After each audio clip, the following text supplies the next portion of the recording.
Hello team, welcome to another ATP Geopolitics video with myself, Jonathan MS Pearce, Ukraine War Frontline update for the 20th of December 2023.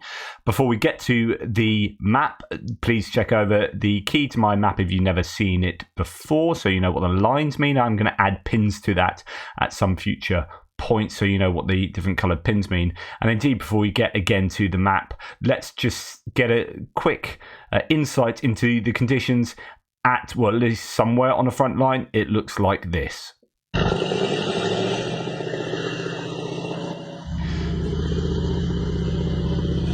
The question is that water or is that earth?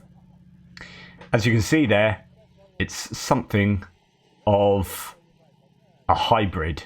These are the sort of challenging conditions that both infantry and mechanized equipment have in moving. And imagine trying to do a combined arms maneuver like that. You're not moving anywhere fast, and that means that you are plumb target for being hit by some kind of munition. So that's an indication of what the conditions are, at least in some places. Right, when we go to the map, we're going to pretty much go straight to Bakhmut because as you can see, the pins there are mainly red or entirely red on the front line. That's something I think we're going to get used to over the winter period. But yeah, not much movement in the northeastern axis from Kupiansk to Svatova to Kreminna.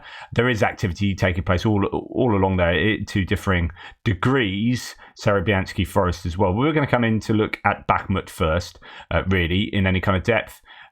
The ISW says of Bakhmut, there's quite a bit of activity going on. It's Kromova and Bodanivka seeing most of the activity, and that's what we see from Surat maps. There's no tweet to go alongside this, but actually quite a large area of land has been taken by the Russians, as according to that pro-Russian source, and even getting into the outskirts of Bodanivka. So things are pretty worrying.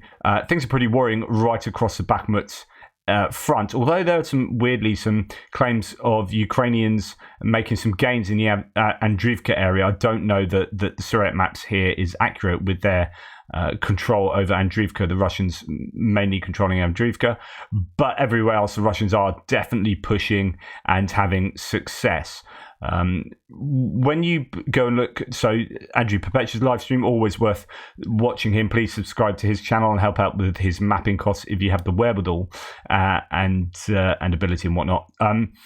His mapping update last night was fairly sort of depressing viewing. It's important to get an understanding of what is actually going on and not to just surround ourselves in a bubble of positivity, because there is no realism to that, and we want an accurate understanding of what's going on. And his, I think, was pretty accurate last night and not great news, particularly in Bakhmut and Novomikhailivka areas. He talks, and we're going to dip into the video because I think this is useful to hear. Was Bakhmut due to lack of artillery ammo? Yes. I think more specifically lack of mortar ammo. I mean, obviously artillery also hurts, but they do have some artillery ammo. Ukraine does, they do counter battery fire. It seems that they spend a lot of their artillery ammo shooting Russian artillery, which is good. I mean, that's kind of like what artillery's for. It's like the artillery's doing their job. They just don't have mortars. Like they don't have the ammo for artillery to do everything. That's really the key. It's just there's so many targets. There's so many. Like, okay, so you need somebody to do counter battery fire. You need somebody to shoot at the infantry. You need somebody to shoot at the tanks. You need somebody to shoot at, like, the ammo caches and, you know, whatever else. Like, there are so many different targets, and they don't have the ammo to do everything. Like, and this is, like, one of the reasons why mortars are so important, because mortars can't do everything. Like, you're not going to use a mortar for counter battery fire, which means that the mortar is limited to what you actually need it to do, which is protect the infantry.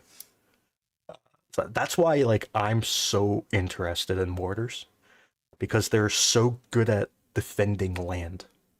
They're so good at supporting infantry. The infantry are who need support. Like the artillery can figure it out; they'll be fine. But the infantry, they need support. And Ukraine doesn't have enough armor. They don't have enough tanks. They don't have enough infantry fighting vehicles, which means that their infantry don't have enough firepower. And the mortars are realistically the only firepower you can give them. You can also give them like ATGMs, which are nice too. And you can give them drones, but there's not enough drones either. And drones can't really replace mortars anyway. Although drones are great, but they can't replace mortars. Like mortars are a very like kind of special niche of weapon that like nothing else does. That they're so incredibly important.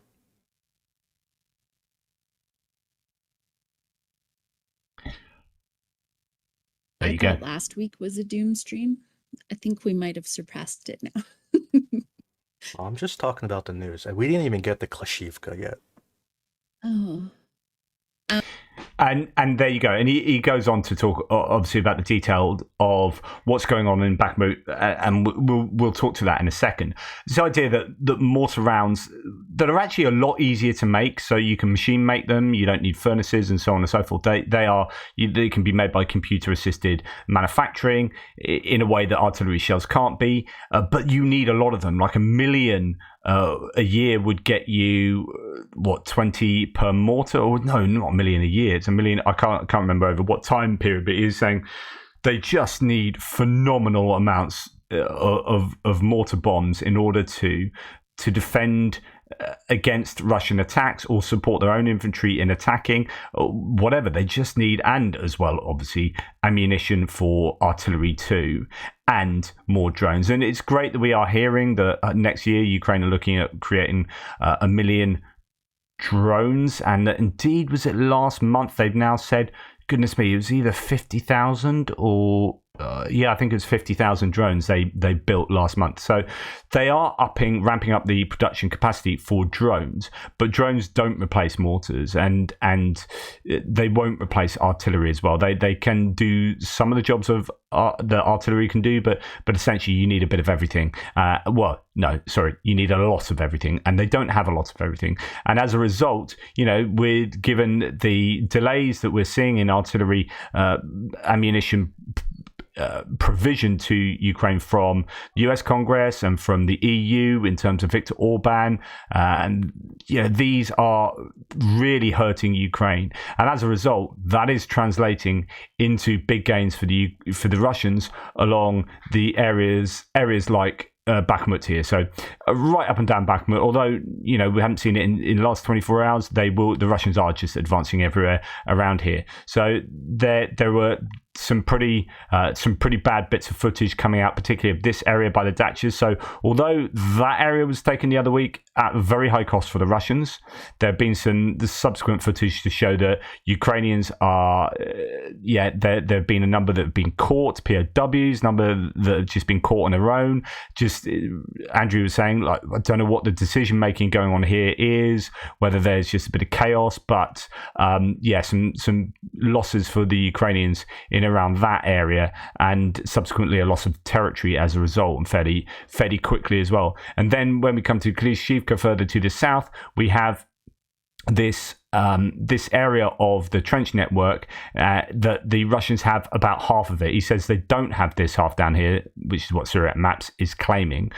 But I guess it's just a matter of time, unless the Ukrainians can bring something else to bear in the area, such as more troops, more armor, more ammunition, etc., etc., etc., more of everything.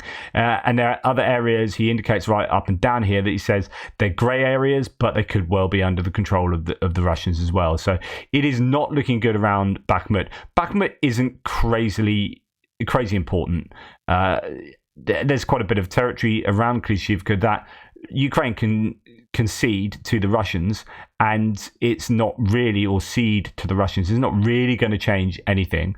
I mean, this it doesn't matter whether the Ukrainians are here or here, although it does mean Chasiv Yar is therefore under more threat from artillery and whatnot. So the more territory you have, the more buffer zone you have to places behind where that territory is. And so it has that extrinsic value always. But past that, it doesn't really matter whether they control Klishchivka or not. As Andrew Perpetua said in his live stream, and as I've been saying for a few days as well, what does matter are places like Novomykhailivka, and we'll come on to that a little bit later, where this road does have, and these towns do have their own value, their own intrinsic value, and also extrinsic value too, in terms of, it's like dominoes here. These start being knocked over, and then Vuhledar goes, and then you're unable to do things, like hit further to the south with HIMARS with an 84-kilometer range. So I think it's different. There are certain areas where you shouldn't worry too much that the Russians are making gains, and I would say Bakhmut is one of those areas where it's not like crazy important. Avdiivka, I say, it does have more importance, and actually when we come down to here, there hasn't been huge shifts over the last few days, but where there are some shifts slightly worrying here. If Surat Maps is correct and they're moving towards Tonyenka, that is something that they've struggled to move towards in Severny, because this is flat fields and easy for the Ukrainians to hit them. But if they are moving along here and they are taking tree lines, then that is a bit of a challenge, because that neck gets tightened and they're closer to being operationally surrounded. The question is, if we go back to Bakhmut, and it's a question Andrew asked last night, which is, what do Ukraine do? What's their plan? What is their strategy for the whole of the winter in general, their general strategy, but also what's their strategy for Bakhmut? Are they going to try and defend it? Are they going to do an operational withdrawal? But then where do they stop there? They're going to have to defend at some point, you would think. Do they have the boots on the ground? Are they just waiting for more ammunition before they can more solidly defend an area? Because and Anders Puck-Nielsen's video today talks to this as well. So Anders Puck-Nielsen has a video that talks about the Russian meat waves. And he says the meat waves have their own place. They are being used for a reason. And he says several components to the meat waves. One, they are successful. Like whether you like it or not, as a kind of humanist, as a person who values human life, maybe they are successful for the Russians, and they are able to commit huge numbers of people to certain positions and overwhelm those positions and take them, but at a massive cost. And the same can be said about their mechanized equipment as well. You can talk about that in Avdiivka more recently, or you can talk about that in Bakhmut over the last year. But the point is, they don't value human life as much as other countries do, and so therefore they're prepared to just plug that variable into their calculation, into their calculator, and come up with the tick. Yep, it's worth doing. Okay, let's do it. Let's throw more humans at this problem, and then they take the land. And so on. It is a successful. It is a successful tactic for them in general, or strategy for them, as long as they have enough troops to replace the troops they have utilized and attrited down of their own forces. So it is successful. It works as long as they have the number of troops. But also, and this is one of the things he concentrates on in the second half of his video, it is also sending a message to other nations. So Anders Puck-Nielsen says that Russia is happy enough to use this tactic and the world knows about it. It means that the world, ideally for the Russians, is kind of like, oh, okay, we're a bit like, afraid to commit to this conflict or afraid to aid Ukraine if you guys are just willing to expend human beings like that. So there's this messaging to us to say, look, we're willing to do this. How far are you guys going to go? And other types of messaging around it. Go and check out his video. But the thing is, this is a strategy that they use, and it works, and we are seeing it work. And how do you deal with that? Well, the one way you deal with that is with ammunition. Like that, and this is what Andrew Perpetua said last night in the Bakhmut area, where they might have an advantage of 8-1 of Russians to Ukrainians. The only way the Ukrainians can, because there are only set places that they can attack.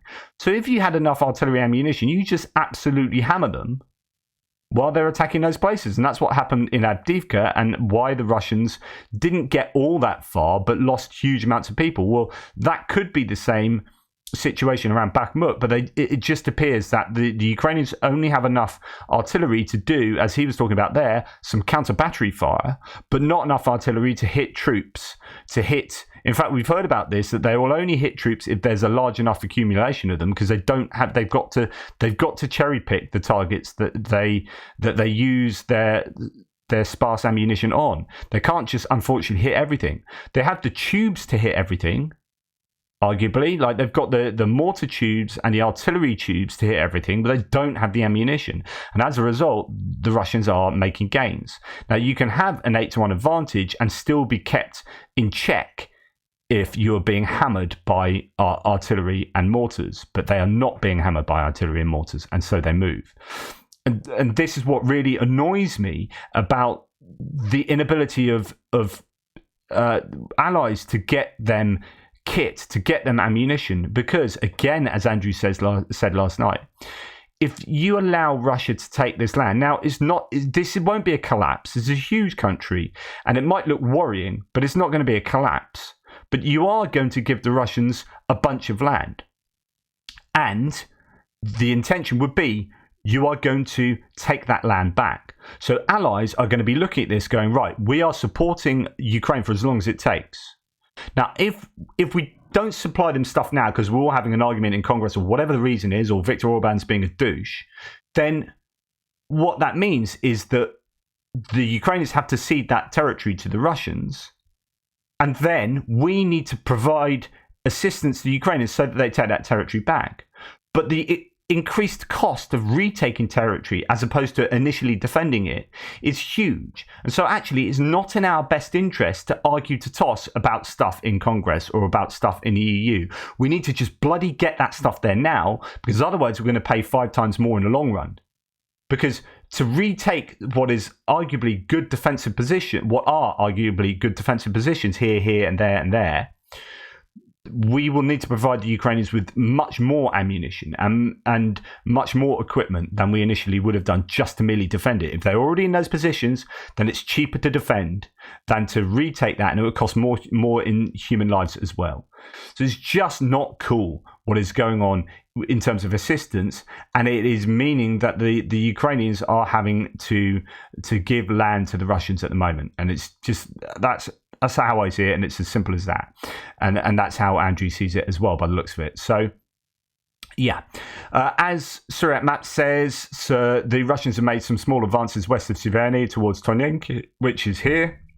As I say, that's worrying because that's on a flat ground, and if they're taking that and holding it, and again, that's Surat Map, so who knows, but if they are taking it and holding it, then that is a real challenge to closing that neck. We have some geolocated evidence of Russians being in this position because they have been hit by drones dropping IEDs on them, and this is near the industrial area. Oh no, it's not. It's near the quarry. Sorry, it's this quarry. I thought it was near that quarry over there. No, there, but it's this one. So the quarry near Opitny. So the Russians are here. Evidence that they have been there, which is what you'd expect in the grey zone, but it's also what you'd expect if the Russians controlled that area. However, I would be expecting the Ukrainians to be hitting Russians on their front line rather than behind their line too much. There's no point hitting them here if you can hit them if the Russians are up here. So the Russians are up here. They need to be up there because that's closer to where you are. So the fact that they're being hit here, to me, indicates that Andrew Perpetua is probably more correct than Surat Maps, but not necessarily. Surat Maps might be right there. I just, on balance, that would be my conclusion. And then Surat Maps says about Novomykhailivka, so we're going to come out of Avdiivka. Not a crazy amount of news from there, although actually the ICW, first does say, geolocated footage shows advances near the quarry area, and there's fighting as the Ukrainians are trying to push Russians out of positions near the Avdiivka coke plant. Now, as we come down past Mariinka and towards Novomykolivka, there's bad news for Novomykolivka again. So yesterday we saw that perhaps a cemetery has been taken, perhaps this farming unit here, perhaps this industrial area here, depending on which mapper you listen to, but they're certainly on the edges of those places. And as Andrew said last night, all three of those might have been taken. Surret Maps and Andrew Perpetua have some gains more to the east of Novomykolivka, where the Russians are looking at being right on the very outskirts of that settlement. Indeed, the ISW says geolocated footage posted yesterday shows that Russian forces have made small gains along Centralna Street on the eastern outskirts of Novomykolivka. Unfortunately, their footnote for that is the same as the next footnote, so I think they copied and pasted the same footnote twice. So I don't have that geolocated footage. I don't know what they're referring to, but it could be that indeed the Russians are on the edge of Novomykolivka in one of these streets. It could be that one with a different spelling. I don't know. Nonetheless, they are on the edge of Novomykolivka. Russian forces reportedly captured an agricultural complex on the southwestern outskirts, but ISW's not confirmed that, and that would be this place here. So that's not been confirmed, but they might be in control of that. And as mentioned before many times, this is important because the places behind are even more important. So we don't want those being attacked. And if these are lost, then they have their own kind of strategic value. They have their own logistical value, but also it stops. These places stop this road being interdicted and Vuhledar being attacked from multiple directions, and that is an important place to keep. You'd want to keep this whole area under Ukrainian control, and that is looking dicey at the moment. So be interesting to see how much the Ukrainians try and hold on to Novomykolivka. Right, then we're going to come down. We're going to bypass Velika Novosilka, where there is some activity, but nothing too much to report home about. Right home about, I should say. Surret Maps reports that the Russian army has continued advancing north of the main defensive line, just to the east of Novoprokopivka. Yesterday, Surret Maps reported that the Russians had got across the trench lines and now moved right up these tree lines, several tree lines, towards this open ground between Robotyne and Verbove. This, I'd agree with Andrew, it doesn't really matter if the Ukrainians lose all this territory, really. I mean, it doesn't have that much advantage for the Ukrainians. I mean, they were unable to breach these defenses and to get to Tokmak. It does allow them to hit Tokmak slightly more easily, but they could still do that from further back with HIMARS and whatnot. So, yeah, I would say Novomykolivka would be my primary concern for the Ukrainians. I would also worry about Krinky as well. But just before we go down to Krinky, let's just go to this second one. This is northeast of Novoprokopivka. Adding to the evidence that the Russian have advanced in the area, here are 4 Russian armed forces or personnel seen 570 meters further north. They moved south. A direct hit by the 33rd Mechanized Brigade FPV strike eliminates one at this position, which I'll probably pause that so nothing untoward is seen. As neither side has released much recent film of fighting in this area, my first guess would be the Ukrainians might have withdrawn to logistically more tenable lines to Robotyne for the winter. For both sides, the tree lines between both villages are devastated, and any cover they offer is much reduced. So this is the classic case of withdrawing to more favourable positions is still a kind of retreat, but it is something that sometimes you need to do in order to get to a place that is more easy to defend. You're not sitting in a tree line for all of winter, which would suck, right? Anyway, let's have a look at this. So these people, that will be exactly why Surret Maps has control of that area for the Russians there. But as Andrew Perpetua would say, just because a human being is there doesn't mean you control it, especially if you're killed in that position. If you're hit by drones, I mean that would indicate that this is, at the very least, contested. I mean, if you're hit by drones behind here, it doesn't mean that it's contested there. But the fact is that this is the furthest north they have been evidenced, and they're hit by drones. Then that doesn't mean that they control that, I would say, in any robust manner. So I would go along with Andrew Perpetua there in that kind of analysis and say that as probably hopeful, wishful thinking for Syriac maps, but it does indicate that the Russians are pushing there and that they are attacking there. And in fact, for me, it would indicate that it would be probably quite predictive of Russian control soon enough.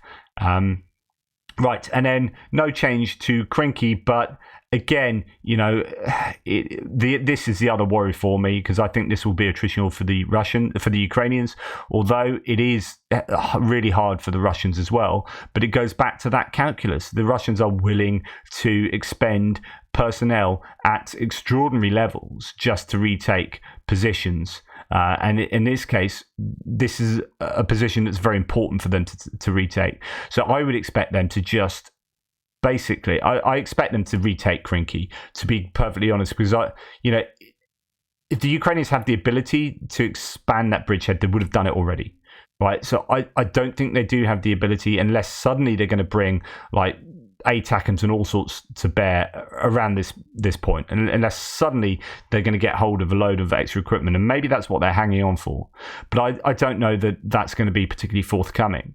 So for me, I think the Russians will be prepared to just overwhelm the Ukrainians here, take huge casualties themselves, but they will ultimately probably push the Ukrainians back across the river. It may not happen, unless something changes. Thing is, for 2 months, the Ukrainians have been unable to expand that meaningfully, and so I don't know what they can do that will change things here. Like, the Russians do have enough troops and this is something to do with reserves. Now, I've before said, there's a lack of reserves, and I think that there was a lack of reserves in the areas we were talking about. But what the Russians did, and I was thinking about this last night, or this morning actually, is I reported that they pulled all of their troops out of Belarus. So however many tens of thousands of troops were in Belarus, suddenly there weren't. So therefore, you suddenly got tens of thousands of troops.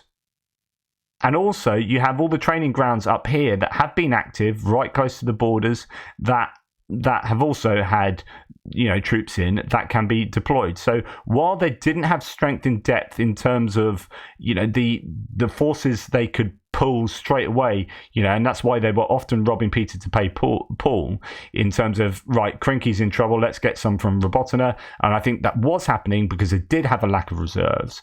They also did have reserves just further away that they could eventually pull from, and I think they have done that. And of course, what we have to remember is, they don't have reserves, huge amounts of reserves in place in Zaporizhia, for example, but they do have conscription, and they are mobilizing people through crypto mobilization.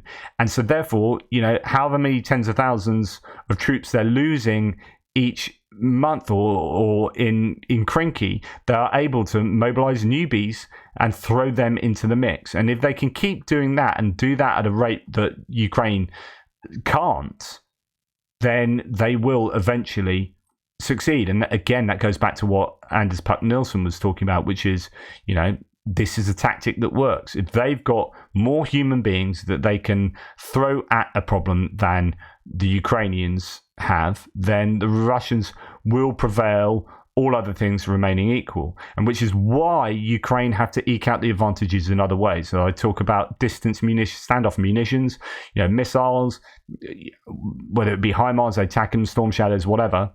It has to be precision artillery and also drones. And this is why it's so freaking important that Ukraine are ramping up their drone production. And news has come out today of last month's drone production, I think, as I said earlier, reaching 50,000, and they're planning on 1 million next year. And also getting drones from outside the country. This is going to be massive. It's going to be a massive component of any future success. If they can outproduce Russia in terms of drones and have better drones that are more effectively used, then that is a sort of advantage that can overcome the human resources issue that they have. And of course, they're working on that. They're talking about wanting 450 to 500,000 people. I think they need that. There's no way, I don't think, you can take all this territory without a massive force, especially when you're trying to navigate past all of these defensive fortifications. It's a real challenge for the Ukrainians, but it's a challenge that's not helped when we don't give them the right weapons when they need it. We eventually give them the right weapons, but after delaying until the last possible moment and going, oh, okay. Oh, look, nothing happened. Oh, the red lines were crossed and nothing happened. Should have bloody given it to the Ukrainians first off. So it'll be interesting when F-16s come into the mix. Now, the last thing I'm going to say for this video, I've been asking why the Russians might not have been hammering Ukraine with missiles, and someone quite rightly suggested, or quite plausibly suggested, that the Russians may be keeping their cruise missiles back for when F-16s are positioned. There are only so many airfields, air bases that they can use for the F-16s. And if there's news that the F-16s are positioned, I would expect hundreds of cruise missiles to be released on consecutive nights or whatever, just massive waves. Because if the F-16s are this big panacea that some people think they might be, I don't think they will be. They're obviously going to help massively, but if they're going to be one of these things that the West has provided that should be really is almost iconic, then if the Russians can basically decimate those airframes within a suitable time frame from when they've been placed on these airfields, and that's going to be a real kick in the goalies for the Ukrainians. So it could be that those missiles are being kept back for a potential positioning of those F-16s. There are only so many places they can go. Right, let me know what you think, of course. As ever, thank you so much. It's obviously not super positive news, and I don't think it's going to be for several months. It's going to be about how much Ukraine can halt any quick advances and how much they can attrit the Russian forces in so doing. I really appreciate all your support. Please take care of yourselves, but just importantly, try and take care of the Ukrainian situation and Ukrainians by either charitable donations, but the cheapest and hopefully one of the most effective ways might be trying to convince people who are naysayers that who might have an effect at the ballot box or might have an effect at their workplace. We need to be changing people's minds to take control of the narrative so that the Russians do not control the narrative in countries far from their own borders. Anyway, toodle pits. Speak soon.